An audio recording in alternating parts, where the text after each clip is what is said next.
শুভেচ্ছা বক্তব্য নিয়ে আসার জন্য আমি অভিনন্দন করছি হৃদয় জেলা সিলেটের ধর্ম বিষয়ক সম্পাদক জনাব গুলজার আহমদ খানকে।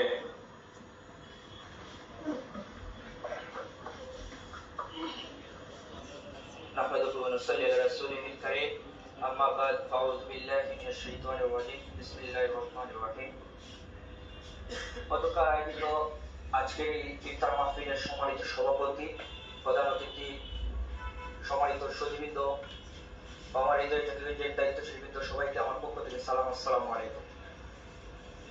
সুপ্রিয় উপস্থিতি,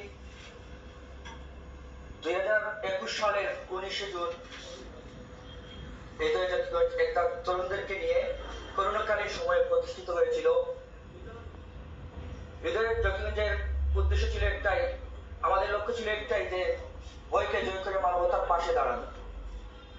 অত্যন্ত আনন্দের সাথে বলতে হচ্ছে যে আমরা অক্লান্ত, আমাদের দায়িত্বশীল পাইদের অক্লান্ত পরিশ্রম এবং আপনাদের দোয়ায় হৃদয় জাতিগঞ্জ সফলতার সাথে এগিয়ে যাচ্ছে।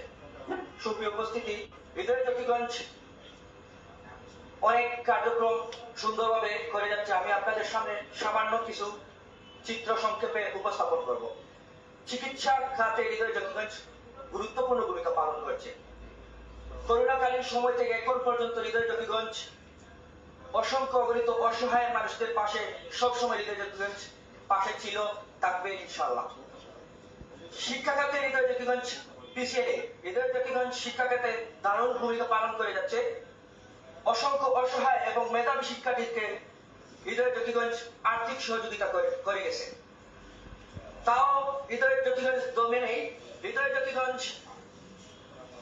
সিলেটস্থ শিশুদেরকে শীতবস্ত্র দিয়ে সাহায্য সহযোগিতা করছে এবং অসংখ্য মা বোনদেরকে সেলাই মেশিন দিয়ে তাদের কর্মসংস্থানকে সামনের দিকে এগিয়ে নিয়ে যাচ্ছে।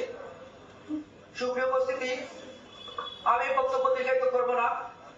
আমি একটা কথাই বলতে চাই, আমাদের জকিগঞ্জের নদী ভাঙন নিয়ে আমাদের সবাইকে ঐক্যবদ্ধ হয়ে মাননীয় সংসদ সদস্যের কাছে আমরা আকুল আবেদন করব, যাতে এই নদী ভাঙন যাতে এটা ত্বরান্বিত করা যায়। কিভাবে করতে হবে, কিভাবে করলে সুবিধা হয়, সে সম্পর্কে নদী ভাঙন নিয়ে আমরা মাননীয় সংসদ সদস্যের কাছে আমরা আকুল আবেদন করব ইনশাআল্লাহ। তারই সাথে সাথে গত বছর বন্যার সময় জকিগঞ্জ বাজারে অসংখ্য পানি ভয়াবহ রূপ ধারণ করেছিল। সেই বন্যাতে কিভাবে ত্বরান্বিত করা যায় সে সম্পর্কেও আমাদের মাননীয় এমপি সাহেবের কাছে আবেদন করতে হবে, সবাইকে নিয়ে ঐক্যবদ্ধ হয়ে।